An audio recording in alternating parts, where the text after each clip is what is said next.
परदेशात उच्च शिक्षण घेतल्यानंतर बाबासाहेबांना बरोदा संस्थानात नोकरी मिळाली. ही नोकरी खूप महत्त्वाची होती, कारण बाबासाहेबांना वाटत होते की आता ते आपल्या ज्ञानाने देशासाठी काम करू शकतील. ते पहिल्याच दिवशी कार्यालयात गेले.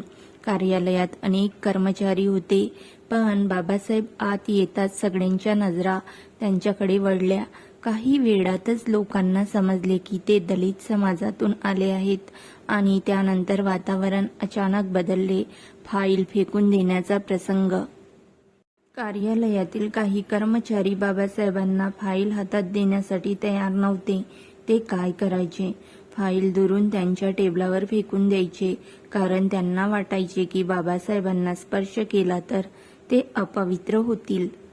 पाण्याचा अपमान इतकंच नाही, जेव्हा बाबासाहेबांना पाणी प्यायचे होते तेव्हा कोणीही त्यांना पाण्याचा ग्लास देत नव्हते, कारण त्यांना स्पर्श करायचा नव्हता.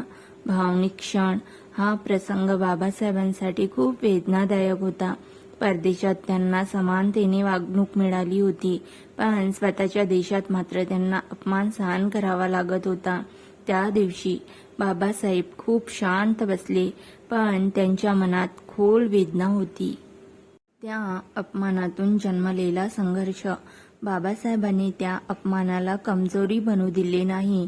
त्याच वेदनेतून त्यांनी ठरवले, या देशात माणसाला माणूस म्हणून जगण्याचा हक्क मिळवून द्यायचा. पुढे बाबासाहेबांनी आयुष्यभर सामाजिक न्यायासाठी संघर्ष केला. त्यांच्या नेतृत्वाखाली भारताला समान हक्क देणारे महान संविधान तयार झाले.